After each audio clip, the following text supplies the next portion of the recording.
Hey. So again, I'm going to be reading because I don't want to wing it. But so I've done a lot of research and preparing for this part of the talk. And I really felt that Abba was leading me in a direction that I really wasn't intending on going. So I feel a little bit nervous in delivering this all, so I ask that you all understand if I'm get a bit confused, but I'm going to read from my notes. And at times it might seem like I'm going slightly off topic, but I want to ask that you stay with me. And I feel like the reason we need to go down these little avenues is to fully understand the importance of using natural remedies in our home and especially on our children. And I think with that, we first need to understand the pharmaceutical industry. So I also want to make mention of the fact that this isn't a space or anything about judgment. This is about educating and informing people to make educated decisions and to ask questions and have a detailed understanding of those decisions. So if anything isn't clear and you'd like some more time to focus on individual points, please feel free to reach out. I have, and I will make mention of guides that I have created. There are a couple of guides that will get sent out at the end. These include ingredients. They also include questions to ask a doctor. So please make use of all of that. And like I said in the previous session, just know that Google is not your friend in terms of wanting to research things like this. They have quite a narrow viewpoint on it. So you might want to use other alternative search engines and such to do your research. It also needs to be said that I'm no doctor, although I have a lot of experience in the industry. From a herbal point of view, I have a very different view on healthcare and the allopathic system. With that said, I do think that Abba has blessed us with remarkable doctors who do provide incredible care for their patients. But I'll also ask you to seek the Holy Spirit, that he guides you in the decisions you make around how you treat your family in times of illness, and when a new baby is welcomed into your family, what interventions you take. I believe that the Holy Spirit has been guiding me through years of research and learning, and that these things have been revealed to me, and that he is equipping me and empowering me to be able to educate other people in doing that. So some of this information you may know, and there might be bits of it that you've never heard before. So just again, I have a lot of resources that are available with a lot of educational information on that I'm happy to share with everybody on this forum. So please do reach out. So in starting, I'd like to bring some pretty heavy statistics. So 1 in 2 children have allergies. 1 in 6 children have a severe developmental disability. 1 in 9 children have attention deficit disorder or hyperactivity. 1 in 11 children are diagnosed with asthma. 1 in 13 children have fatal or severe food allergies. And 1 in 36, although this is under review, 1 in 36 children have severe autism, with many more on the spectrum. Those numbers represent international emergencies. How is this happening? How, as a society, as parents, as adults, and community members, are we allowing for this to happen? It is a crisis of absolutely massive proportions, one that should prompt us all to stop and ask ourselves, what is going on? In fact, many of us as a society, as parents, as adults, as community members, and even individual doctors have to stop and ask ourselves this question. But our government and our medical establishment are two bodies that are in the position to do the most about it, and they continue to act with complacency and fail to acknowledge the severity of this crisis.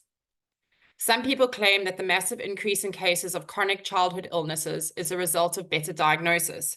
Better is admittedly a questionable way to describe current diagnoses. Many of them occur when a let's just say doctor, runs through the checklist on a computer screen, sometimes with minimal interaction or observation of the patient and the child. And there are definitely problems with how these diagnoses are made, but even an overdiagnosis could not possibly account for such explosive rates of chronic illnesses and diseases now. And while some conditions can be subtle, it is not difficult to identify children with autism. The behaviors and conditions that lead to an autism diagnosis today were never reported until 1937 and were virtually non-existent until the 1990s.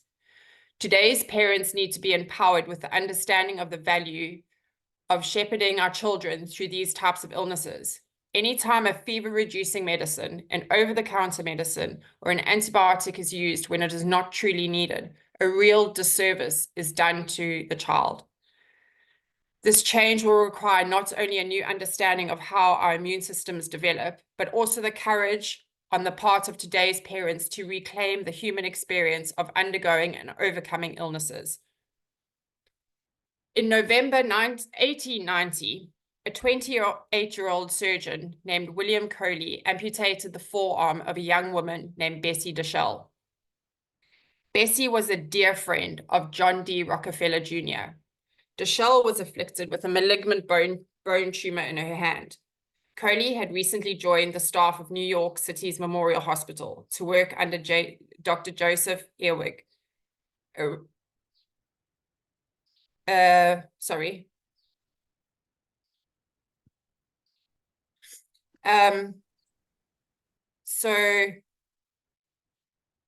Sorry, my computer's jumped.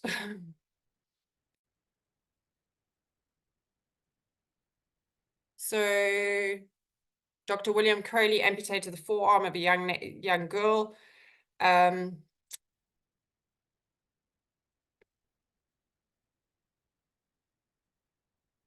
So Dr. James YHVH was a renowned sarcoma specialist. So that is a malignant condition that arises from rapid cancer growth in the body's soft tissue. Soft tissue are our muscles and our fat tendons, etc. So Deschelle's cancer persisted and spread throughout her body, killing the young woman within a matter of weeks. Shaken by Deschelle's death and what seemed like the memorial's far too frequent failures to treat sarcomas specifically and successfully, with their advanced for the time surgical techniques, Coley began to analyze hospital records. He wanted to better understand the rate of success and failure over time. And he wanted to understand the factors, the results that he discovered were dismal. Very few of the Memorial Hospital patients ever recovered. The overwhelming failure was what made the curious case of a German immigrant and dock worker stand out. Clear records show that the man was admitted to the Memorial Hospital in 1883 with a malignant tumor in his neck. He was later discharged, having neither undergone surgery nor showing any further evidence of a tumor in any soft tissues. Fascinated, Coley went and sought the man out. He found him alive and in good health, and he asked about his experience. What Coley learned was that while in hospital waiting for surgery, the man had contracted a violent case of erysipelas, a grave and painful strep infection of the skin. This condition is usually accompanied by intense pain, redness, and an extremely high fever. In the pre-antibiotic era, it was not uncommon to see temperatures rise as high as 105 degrees for weeks at a time in patients suffering with erysipelas, nor was it uncommon for patients to die. This patient, however, recovered, and his sarcoma absolutely vanished. The surgical procedure was cancelled, and the man was discharged and went home in full health. Cases like this were typically attributed to the spontaneous remission of unknown reasons. But Dr. Coley began to investigate the history of the fever and the role of the immune system in treating cancer and other diseases. He discovered in scientific literature that most so-called spontaneous remissions occurred. Most spontaneous remissions occurred. Literature was most so-called spontaneous remissions when there was an acute cerebral illness. He had also found a history of physicians using fever therapy in the treatments of their patients, and he learned that European doctors were injecting cancer patients with bacterial toxins to induce fevers. In 1891, Coley began to experiment, and in the beginning, he simply injected patients with strep-like bacteria to cause illnesses. Among the patients who had the controlled diseases, as a result of exposure, approximately 20 to 40% died with infection, although another 20 to 40% experienced no noticeable impact, and roughly 40% experienced remission. These results are intriguing and very significant for two reasons. The first is, for the first time in modern medical history, a non-surgical therapy resulted in the durable remission of a significant number of patients with an otherwise incurable form of cancer. And second, no matter how successful the therapy was, a 20 to 40% mortality rate is too high a price to pay. Coley began looking for a better way, and after several years of experimentation, he was able to isolate genes, which he used in treating the mixture. It became known as Coley's toxin, and he began injecting them into patients and provoking fevers of up to 105 degrees on a daily or a monthly basis. Amazing, Coley's gamble was successful. The death rate plummeted and the benefits of fever therapy remained. Coley's treated nearly thousands of people, mostly with inoperable cancers, and of his toxins that he created, there were eventually 13 different strands and different formulations, and they were made available to physicians and doctors across Europe, North America, and the pharmaceutical firm Park Davis bought into this. In 1945, a calculated study of 60%, there was a 60% cure rate among more than 30 cases of inoperable cancers. This is astonishing. And whilst the statistics and numbers and years and everything might seem overwhelming, what is it? in fact,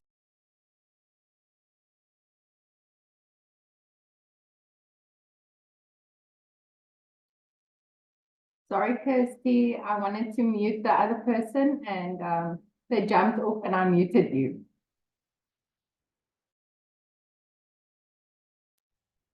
There we go. Okay. Coley treated nearly 1,000 patients with inoperable, oh no, so we've been there.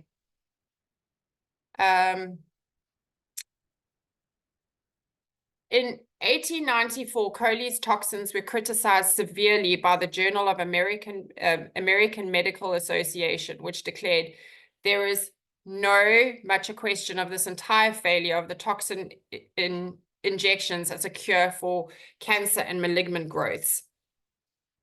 People became obsessed with it and forbid Coley to use his treatments at any American hospitals. Coley's toxins were outright banned in 1962 when the Food and Drug Administration refused to acknowledge them as proven drugs. The post-war years were, of course, also the early heavy days of radiation, chemotherapy, and the cusp of genetic revolution, a time when treating sick patients with something as simple as the induction of a fever began to seem incredibly medieval compared to the blasting of a patient with latest technology firepower known as chemotherapy. The medical world had discovered aspirin and Tylenol to suppress fevers and began with the use of routine antibiotics. The idea of a human being as being a self-correcting organism with primal event of producing a fever as a main tool to protect us no longer had a place in the modern world or the doctors. You might be asking what this has to do with toxic living. Well, everything. From the second a baby is born, everything we do at birth goes against God's design. what is in the best interest of both the mother and the baby. Premature clamping of the cord, medications and injections given to the mother, unnecessary C-sections, injections given to the mother during pregnancy or the baby post-birth are what causes issues to the baby. And this is not even going into the synthetic ingredients that are given to a baby in a vitamin K injection at birth.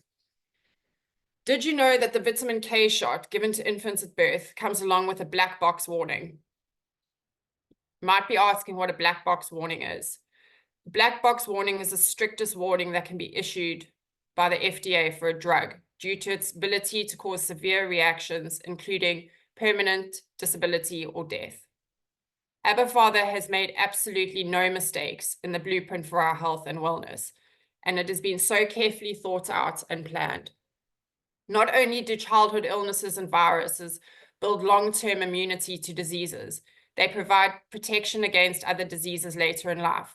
For example, mumps in young girls has been scientifically proven to show protection against ovarian cancer in adulthood.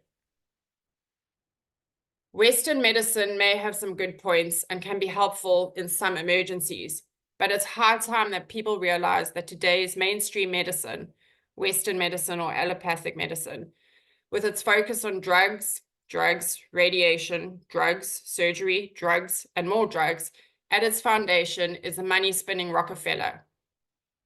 People these days look at you like a complete weirdo if you talk about the healing properties of plants or any other holistic practices. Much like anything else, politics and money have been used to warp people's minds and encourage them to embrace what is bad for them. It is at this point that I would like to boldly say, as a Christian herbalist, I thank Abba abundantly for the blessings he gave us in the form of herbs and spices. Herbs and natural remedies are not scary, they are not evil, and they are certainly not witchcraft. Abba, in his goodness, has given us these remarkable plants, and paganism has perverted it. It all began with John D. Rockefeller, who was an oil magnate, America's first billionaire. He was a natural-born moneymaker. By the turn of the 20th century, he controlled 90% of the oil refineries in the US. Through his oil company, Standard Oil, which was later broken up into 3 different sections, which was Chevron, Exxon, and Mobil, World Affairs reports at the same time, around 1900, scientists discovered petrochemicals and the ability to create all kinds of chemicals from oil. For example, the first plastic was made from oil in 1907. Scientists were discovering various vitamins and guessed that many pharmaceutical drugs could be made from the oil. This was a wonderful opportunity for Rockefeller, who saw his ability to be able to monetize the oil. Chemical and the medical industries all at the same time. The best thing about petrochemicals was that everything could be patented and sold for extremely high profits. It's important to note that you cannot patent a herb. You can, however, patent a synthetic version of it and market it as safe and effective, yet taint the herb that it was formulated from, thus leading people to believe the plant could never possibly be safe and effective as much as a lab-produced version is. The one problem with Rockefeller's plan for the medical industry was natural and herbal medicines were incredibly popular at the time. Almost half of the doctors and medical colleges in and around the US were practicing holistic medicine using knowledge from Europe and North America, using different herbs and spices as normal remedies. Rockefeller had to figure out a way to get rid of his biggest competition. So he used a classic strategy called problem, reaction, solution. That is, create a problem and scare people and then offer them a pre-planned solution. He went to Andrew Carnegie, who made his money from the steel industry, who devised a scheme. From the prestigious Carnegie Foundation, they sent a man named Abraham Flixner to travel around the country and report the statuses of medical colleges and hospitals from around America. This led to something called the Flixner Report, which gave birth to modern medicine as we know it today. Needless to say, the report talked about the much needed for revamping and centralizing our medical institutions around the world, not only in America. Based on this report, more than half of the medical colleges in and around America were closed. Homeopathy, and all natural medicines were mock demonized, and doctors practicing in those areas were even jailed. To help with the transition and to change the mind of doctors and scientists, Rockefeller gave more than $100 million to colleges, hospitals, and founded a group called the General Education Board, otherwise known as the GEB. This was a classic carrot and stick approach. In a very short time, medical colleges were all streamlined, and all students were learning exactly the same thing. And medicine was about using patented drugs that they were formulating. Scientists received huge grants to study how plants cure diseases, but their ultimate goal was to first identify the chemicals in that plant and how they were effective, and then recreate them synthetically, but not identical. The lab version could be patented. A pill for an ill became the mantra for modern medicine as we know it. Now, here we are years later, churning out doctors who know nothing about benefits, nothing about nutrition or herbs or holistic approaches. We have an entire society that is enslaved to corporations for its well-being. In America alone, it spends 15% on its GDP on healthcare, which should actually be called sick care. It is focused not on a cure, but only on symptoms, thus creating repeat lifetime customers. There is no cure for cancer, diabetes, autism, asthma, or even the flu. Why would there be? The system is founded by people who really, really want your money, want you sick, and want you unhealthy. As for cancer, the American Cancer Society was founded by none other than Rockefeller in 1913. In one of the resources that I share with Michelle, that we're going to share later with you, it consists of 40 questions that you can take to your doctor and present them with the questions about vaccines. I've also given, I think we've got over 140 clickable links that have resources for you to go and look under specific categories for vaccines. For different parts of the argument, different sides of the argument, there's a lot of valuable information there. I believe that every parent has the right to make the best, most informed decision possible. Yet with vaccines, we are just not given that opportunity. I hope that all the information that I share will allow you to hopefully understand the risks of vaccine, pharma, meds, and a little bit more. We each do our best with our families, but we need to stand strong for our loved ones. Never allow anybody, no matter what line of professionalism they're in, to make you feel uncomfortable with whatever decision you have come up with to keep your family safe. We have such a unique opportunity to bring natural toxic-free items into our homes and to use on our children. So now I want to have a look at some specific ingredients in vaccines, and I know that there's some of this that may be a bit of a trigger, so I just ask you that I'm not going to go massively into it, but I just want to just explore some of them quite briefly. But if it is some information that you're not wanting to hear, please just type in and we can move on to the next thing. So one of the first things I want to address is YHVH'S. So the where you would report a vaccine injury. So the first thing is that is a voluntary system. It isn't something that's regulated, and doctors aren't obligated to report vaccine injuries. So from a statistics point of view, we have no solid base to work from. There's nothing. It is generally it would be parents who are fighting or advocating for their child in terms of either getting compensation or having their story heard. There's very little place for parents or even adults to go and speak about being vaccine injured. So that's something to just bear in mind with when looking for statistics on how common vaccine injuries are. So VAERS stands for the Vaccine Adverse Events Reporting System, and it's a simple way for them to track what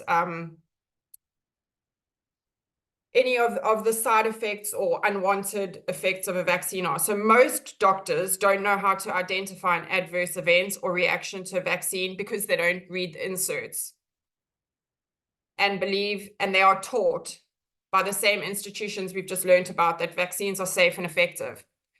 On my research and when looking at different information for my children when we were living in England, I went as with my first son to go and do his vaccines, and I walked in with my piece of paper to ask some questions because I just wanted to know. And the doctor scoffed at me, and I eventually got it out of him when I said, so how long have you trained in each vaccine that you are injecting? And he said, well, it's generally about a 4-hour session, but probably we focus about 15 minutes on each vaccine. So they're sitting there learning about a vaccine for 15 minutes. This is being funded by the same people who are funding their colleges. And it just made me think, okay, I'm not comfortable with that. So me sitting at home doing research and asking for the inserts or all the information, printing off 20 pages for side effects and ingredients per one vaccine, and you're not seeing any of that when you walk into a doctor's office, that in itself just should be ringing alarm bells. That as a parent, you want full disclosure on what is being put into your child. And if you still decide to proceed with that, that's your prerogative. But you wouldn't have all of this stuff on a table in front of your child and sit there and let them eat it.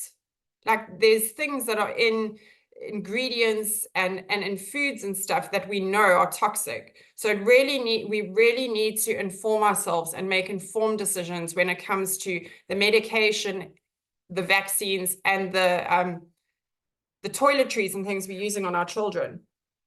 So if we look at statistics, this means that roughly 1% of all vaccine reactions are actually reported. So that means 1 in a million, which is, it's terrible. And so another statistic is in 2016 alone, VAERS received 59,000 vaccine adverse event reports. Among those reports were 432 deaths, 1,091 permanent disabilities, 4,000 hospitalizations, and 10,000 emergency room visits. If those numbers actually represent less than 1%, then we're yielding like 5.9 million people. It really is something that needs to be looked at quite carefully. And then if we look at individual ingredients in vaccines, we have things like weed killer, which is listed on, I think it's more than 12 vaccines. We have we have the Biovine fetal serum, which is the aborted fetal cells of a baby. We have the MRC5 cells and the DNA, which again fits into that same category. We have the F, D, and C, which is aluminum, yellow. So the quantity, when one of the biggest arguments is the quantities of the heavy metals that are being used in the vaccines and the injections, the doctors say are safe in that quantity. It is then if you go and if you had to report the same quantities in heavy metals to poison control, they would tell you that is toxic. Yet they're saying it's acceptable to have in a vaccine. And then again, we have now, like we learned earlier, polysorbate 80, which is a chemical that is able to cross the blood-brain barrier. And in animal experiments to allow different drugs, they were injecting aluminium. So now what the problem is, we have something where a lot of products now, and specifically fluoride in toothpaste that's advocated by doctors, the combination of the aluminium and the fluoride is one of the biggest significant causes of the increase of what's it called? Dementia and Alzheimer's.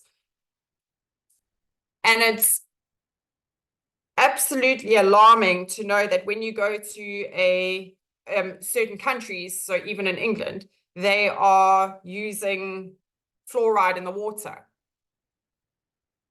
And you look at statistics in terms of the amount of people who are suffering with things like dementia and Alzheimer's, and those statistics in themselves are absolutely alarming. And now these are things that they are wanting to, on multiple occasions, to inject into babies.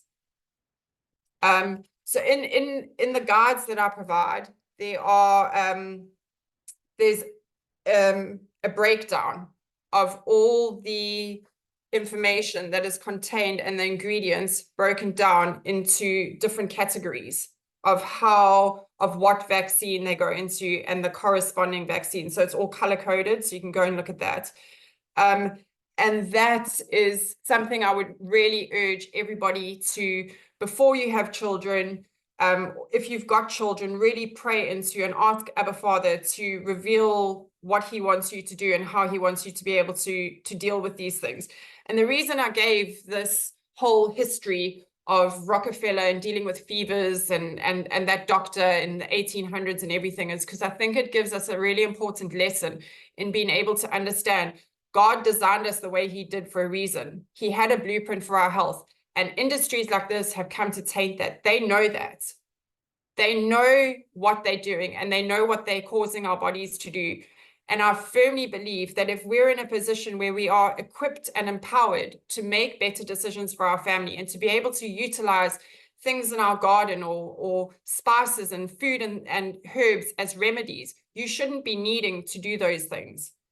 If you are giving you're treating and supporting and nourishing your immune system and your children and yourselves, you don't need to fear these diseases and fall into the trap of going and injecting. I read some alarming statistics the other day. It's gone from like in the I think it was in the 70s from about, I think it was maybe 10 injections before a child is the age of 18. In England, it's sitting at 58. 58 vaccines in a child before they're 18. And that doesn't include any other vaccines that they've brought out in terms of the COVID vaccine or the HPV or anything like that. This is standard childhood vaccinations. And it's if anybody takes anything from this, and it's not a place of this isn't coming from a place of judgments. And I'm sure that there's some of us who have either received the vaccines or vaccinated our children out of a place of you trust those professionals, you trust that advice, and that's what we've grown up with. We haven't questioned that. But now if you're sitting in a different position and you're able to question that and you're able to make an informed decision, we can't fully detox. That's virtually an impossibility, but we can definitely support and nourish the body to be able to make better decisions going forward, and also equip our body to deal with those illnesses and diseases, so that in an instance like that, where actually a fever is created to protect the body and is like a developmental leap in a child, and in some cases protect from the development of a really like a fatal illness. If we're not fearing that and using methods to suppress it via paracetamol or something like that, you are not only empowering yourself, you're empowering and educating your child to do the same thing going forward, and you're supporting God's blueprints of design for our health. So with all of that in mind, I know that sometimes at 2 o'clock in the morning, when your child wakes up screaming and they've got a raging fever, that's, you know, it becomes it's almost a comfort knowing that you've got things that you can help that are going, like a fever reducer or something. So what I really want to focus on now is that the other side of it, of where we can put you in a position of empowerment, and that you can confidently treat and nurture and nourish your child naturally without needing to go to these measures. So one of the first things that I think is very important to understand is that most illnesses have a corresponding vitamin deficiency. So that is a vitamin deficiency that is commonly found in children or adults who are suffering from a certain health issue. So with that, please don't start like mega dosing vitamins, because now you're going to use vitamins instead of other things.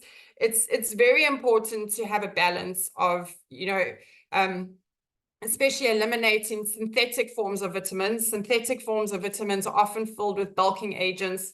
They're not whole food sources, and they often do more damage than good. Your body can't process and digest it naturally. So you really need to be looking at also your supplements that you're using, and that when we talk about that you're getting whole food sources of vitamins. So and I'm happy to guide everybody on that you can, instead of buying a synthetic vitamin C, you can use a food or a berry that's high in vitamin C. So cherry powders, camu powder, rosehip syrup, that kind of thing. We're talking about using what God has given us in his garden to be able to help and sustain our family's health and wellness. So I just, for interest's sake, want to go through a couple of childhood illnesses that we've been taught to fear, when actually, as we learned now, there's these, yes, we do need to have remedies in our tool belt that we're able to treat and comfort our children when they're going through this, but it's not something that we need to fear. So for chickenpox, for example, they've found that there've been vitamin A and vitamin D deficiencies. In pneumonia, we've got vitamin A and vitamin D. In strep, again, vitamin A. In meningitis, it's vitamin C and vitamin D. In HPV, would be vitamin B, vitamin C, and zinc. And these are all vitamins and minerals that our bodies are missing now. Our soils are so depleted in over farming, in the use of pesticides, chemtrails, and everything, that our bodies just aren't receiving these vitamins and nutrients anymore. So we really need to really dig deep in terms of where we're able to get these vitamins and minerals from a natural source, from sources that Abba Father created for us to take to maintain a healthy body. So I want to go back to reading statistics, and there are over 900 commonly prescribed pharmaceutical medicines available in South Africa that cause liver damage. There are 69% of pharmaceutical drugs have between 10 and 100 side effects. 22% of pharmaceutical drugs have more than 100 side effects. There's only 9% of all pharmaceutical drugs globally that have less than 10 side effects. The NHS, which is the National Health Service in England, a survey reports that over half of adults in England are on prescription medicines, and that at least 16 million repeat prescriptions are ordered on the NHS app every year.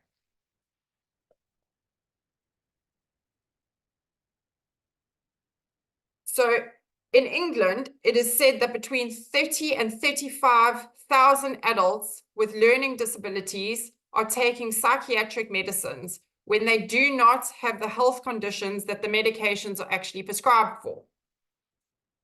So when sometimes people often say to me, okay, I'm really want to learn how to use natural remedies, but I'm just going to use it to treat like a bee sting or a bug bite or something.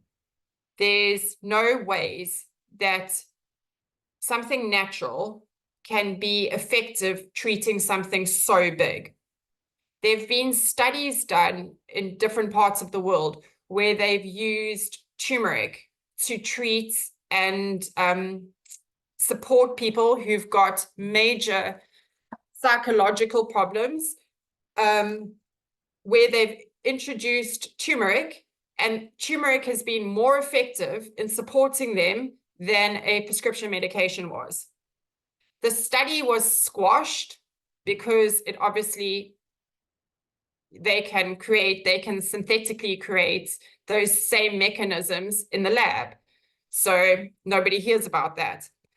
So whilst we look at treating common ailments with natural remedies, I want you to know that as well, there are natural remedies that have the power and the potency and the potential to be treating things as significant as cancers and tumors and mental health issues and bleeding to death. There are things that nature, that God has provided for us to be able to use. And in one of the guides that I'm going to be releasing in a couple of weeks that I'm busy working on, that I'll share for Michelle to share on the platform, is there's a saying among herbalists that if you can master any herb, let that be cayenne pepper. And whilst you think, I mean, how is that significant? How is cayenne significant? So herbalists have successfully used cayenne pepper to resuscitate babies. They've used it to stop bleeding. It can stop a heart attack within 30 seconds. It can be used to treat acid reflux. It can be used for extreme nausea. So, and the list just goes on. And this is just one of Abba Father's incredible creations. So something that I talk about, and I realize that it sounds quite, I suppose, worldly and even a little bit witchy, is when we start talking about poultices and blending herbs, and people sometimes get a little bit freaked out. Now, I want to reassure you all that that is not what I'm teaching or educating people on. That like I said, Abba Father gets all the glory for all of this. And paganism has completely perverted the use of herbal medicine and remedies in our home, and it's nothing to fear. Like, Abba Father has given us these to be able to use, and I want to get to a point where everybody can use these confidently. So one of the first things with talking about fevers, where we were learning about how beneficial a fever is to a child, specifically in terms of protection for future illnesses, we have different ways of dealing with a fever. And one of those is going to be an onion poultice. So an onion, a normal onion. So onion contains something called allicin, which is it's one of nature's most powerful antibiotics. And onion is able to naturally cool the body down when it has a fever, but also reduce mucus when you have a cough or something. So it also is a very big part of when you create a natural remedies cough syrup. So you combine the honey and the onion. The allicin is basically what produces the antibiotic effect, and it stops the coughing almost within a matter of minutes. There have been studies that have proven repeatedly that over-the-counter cough syrups do nothing. and that the ingredients are just, there's no benefit to them at all. Where honey and onion is able to soothe, it also supports the body because of the properties inside both the honey and the onion. And it's able to reduce the coughing to where the child is able to go back to sleep and have rest whilst feeling unwell. So anyways, getting back to fevers and onion poultices. So the way you would prepare an onion poultice for a fever is you take your, preferably a brown onion, and you cut the skin off and you slice it into half. You finely chop that and you will start feeling the liquid coming out. That is what you're wanting. That is the allicin. So basically what you could do, and what I tend to do, is because you generally needing some relief quite quickly if your child has a fever. You scrunch the onion in your hand, and you take the juice that is on your hand and you apply that to the soles of the feet. And whilst that is that has been absorbed, you finally chop the onion and you place it, I like to call it a parcel. So you place your chopped onion onto a piece of paper kitchen towel. So you put your onion here in the middle, you then fold over and make a little parcel like that. So you would fold the 4 corners and your onion is in here. That gets placed on the soles of either yours or your child's feet, and either wrapped with saran wrap or cling film or socks. It can reduce the fever within as little as 15 minutes. You haven't used anything that is going to cause any type of side effect. The body is supported, and it's not going to reduce the fever dramatically either, which can cause severe complications in a child. So that is our one option when treating a fever, because we're supporting and nourishing the body. We're not eliminating the fever. We've got the fever, and Abba created the fever to be there for a purpose. It is a healthy reaction. It is a healthy body reaction. It's nothing to fear. So one of the other things you could do is a gentle, like a warm bath with some magnesium flakes. Apple cider vinegar. So apple cider vinegar is, you soak a pair of socks in the apple cider vinegar, wring it out, and you pop that on the feet. Again, there's success within 15 minutes to half an hour.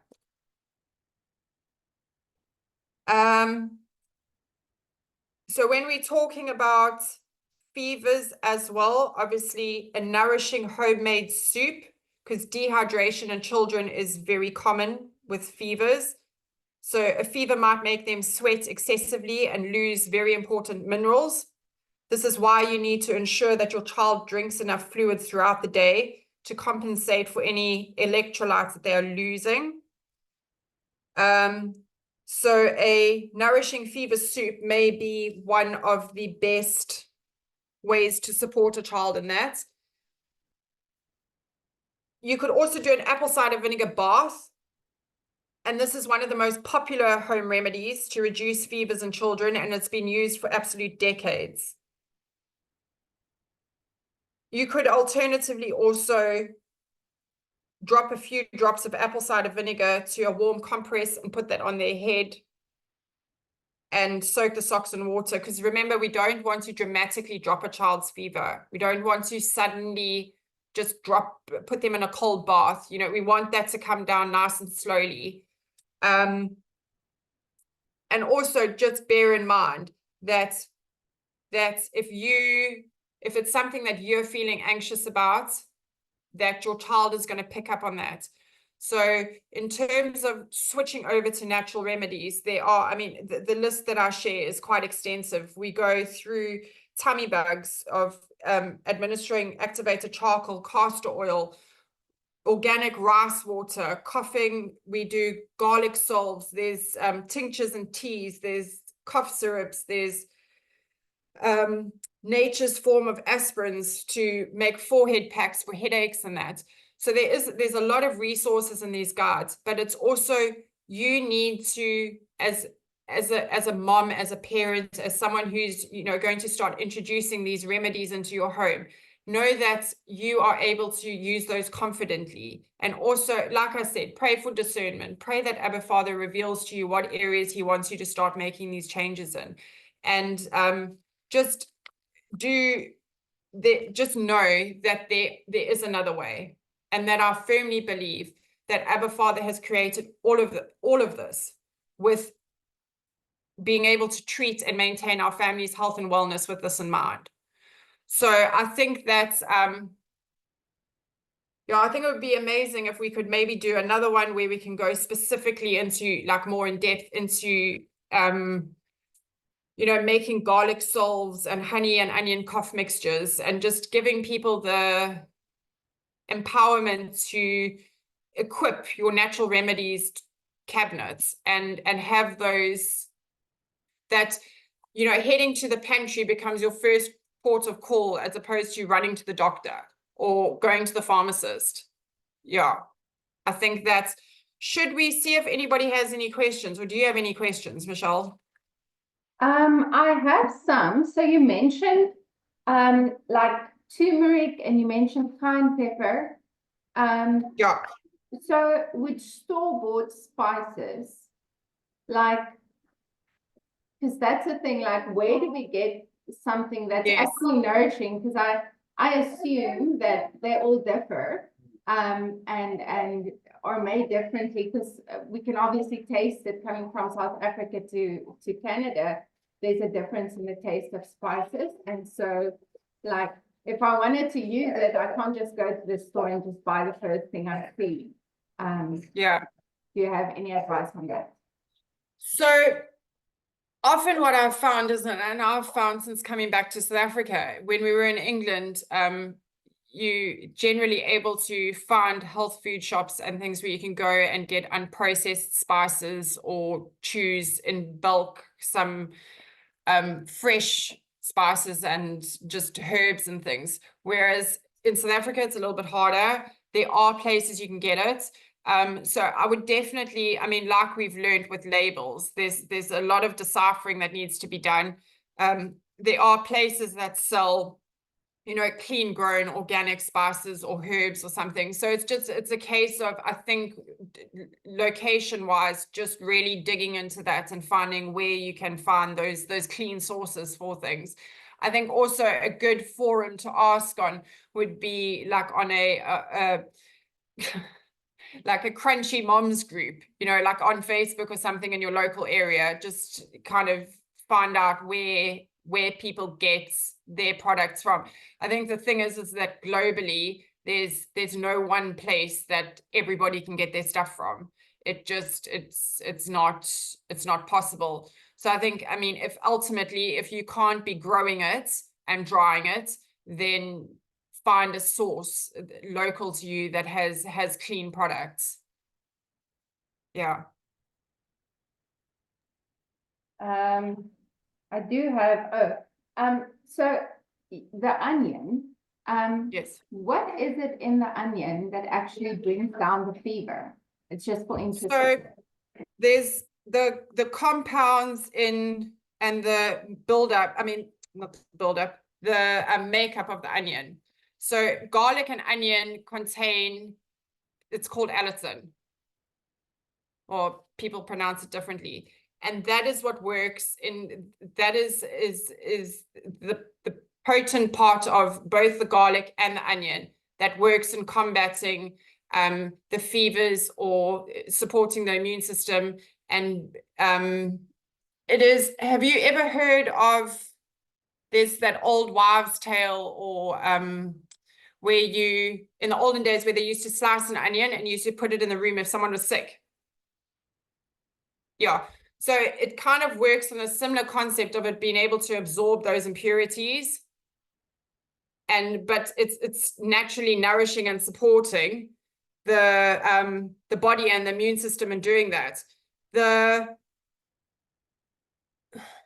if you wanted to use so there's different methods to use to doing a poultice. I personally am of the preference that I like using the raw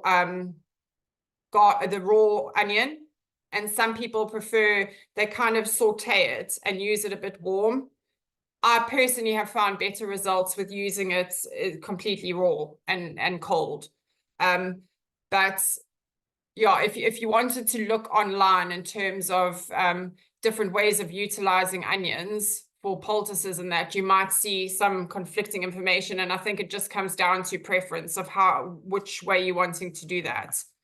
So that is the active ingredients and constituents of the onion and the garlic that makes it such a potent natural remedy, and something that we always have onions and we always have potatoes in our house. And potato poultices are probably one of my favorite things, and it can be used for so many. I mean, my husband, I think he broke his thumb last night, and he's been walking around with a potato poultice on his thumb, and the swelling, I mean, it went from this morning being almost black and he couldn't move it to it's still sore, but it's completely reduced in size. And I've had things where, I mean, bites and stuff that and a cyst that was infected that was literally like, you need to be on antibiotics to treat this, and was treated with potato poultice. So there's some incredible powers in the makeup and composition of how God created the plants and the herbs and the fruits and the vegetables and everything to nourish and sustain us. That's all the questions I have. Okay. I don't know if anyone else has any questions. I don't see any in the chat. But I will be sharing Kirsty's information with you and her groups if you want to join it.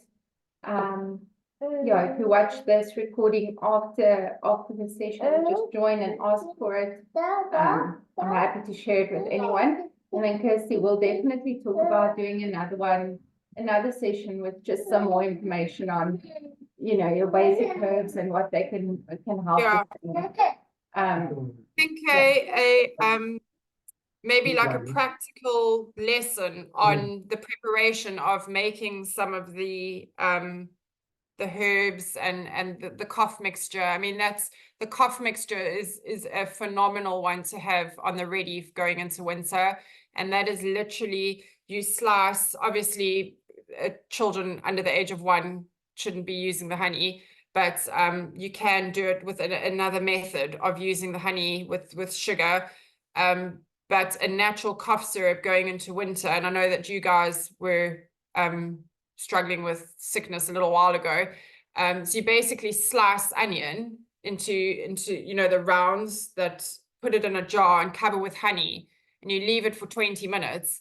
And when the allicin and the honey mix, the honey kind of goes a lot thinner, and you use that as your cough mixture. You can leave the honey in the jar with the onion, or you can take the onion out, and you can use that as you would a normal cough syrup. And it's completely, it's nourishing and it's supporting. The honey is full of antioxidants, and the onion acts as a very powerful and potent natural antibiotic. So you basically like really supporting the body naturally. And it is a very, very effective method to reduce coughs. So between that and using the onion poultice on your feet for any mucus as well as fevers, but also for immune support in times of illness, it's a really good combination to have on hand for winter. Wow. Thank you. You know, I think our time is almost up. Do you have any advice or anything for allergies? Oh, allergies is such a good one. Okay, sorry. If you want, sorry. So allergies, I love nettle, stinging nettle. So stinging nettle is phenomenal. It is such an incredibly powerful creation, and it is so versatile. It makes up a lot of the tinctures and the glycerites that I do. It's a big part of the base, and that is because it is such a good immune support. It's full of different vitamins and minerals. So what you could do is you could, if you can, harvest your own stinging nettle without being stung. That would be the ideal. Obviously, when you're foraging, please make sure it's not done next to a road and hasn't been sprayed. So if you've got a wide forest of nettle and you go and you forage it, take it home and you can make yourself a weak tea. You could use the tea and drink the tea twice a day. So one in the morning and one in the evening, and that will naturally help treat the allergies. You could also, it doesn't sting your mouth. You're not going to have it like this. What you could do as well is you could brew a decoction. So that's a bigger version of it, and keep that for a couple of days and drink out of it from the fridge. You could make a tincture. And if you weren't entirely happy about making a tincture with alcohol, which is obviously the best extraction method because it pulls out the most nutrients and minerals and vitamins, you could use apple cider vinegar. Apple cider vinegar is very shelf stable, and it's just, yes. Okay. Is a really good alternative to alcohol and people who don't want to take alcohol. So one thing to just bear in mind is if you wanted the extraction properties of the alcohol, but didn't want to actually use alcohol, what you can do is you could brew your tincture, and then after your 6 weeks, decant into smaller bottles, and then before you drink it, drop it into like cool boiling tea or something. That eliminates the alcohol but leaves you with the nettle. So that is something if you weren't comfortable with alcohol. However, apple cider vinegar is a really good alternative to that. So what you could do is you could do a 1:5 ratio. So that would be 1 part of your dried nettle or your fresh nettle. Then you add 5 parts of apple cider vinegar, and you could leave that for about 4 weeks. You strain that out and you use that in a dropper 2-3 times a day for allergies. So nettle's definitely up there in terms of treating allergies. Thank you. I think there's so much that has been discussed. Like I have a whole list here. I'm definitely gonna do a little bit of information that I'll share on Instagram and everything with everyone, just from this talk as well. Yeah, so thank you so much, Chris. I keep saying Christy, it's just easier. No, it's okay. Thank you so much, Kirsty. I really appreciate it. Absolutely fun. If you want to ask, sorry, no, I was just going to say, if you want to ask any questions, and then I can answer them and we can share the answers. So if other people want to know the answers as well, because I'm sure there's people who want specific suggestions for specific things that are important to them.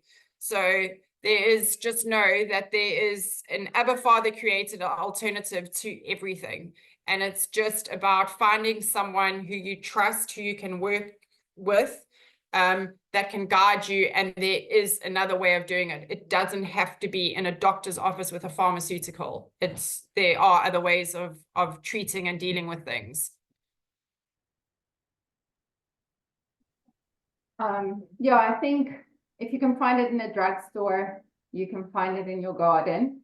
Absolutely. Yeah. So I think that's a good rule of thumb. And no, thank you so much for your time. I think this was really informative, and especially about the vaccines as well. I think it's gonna change a lot of people's perspectives, because I know there's widely people are sharing about vaccines not really, being a good option, or rather not vaccinating your child, but we don't always know the reasons behind it, and just understanding it better it just convicts you. So I think it's definitely something that needs to be shared. Yeah, and thank you for sharing your knowledge with us. It's really thank good you to so much. to know someone who knows these things, because we just didn't grow up with it. And yeah, so to make better choices. Yeah. No, thank you very much. And please, just reach out to me and I can help in terms of developing protocols and just helping guide people in ways that we can do it better. And I think also in having an understanding so that you can confidently make those decisions. Okay, so if that is all, then I'm going to stop the recording here.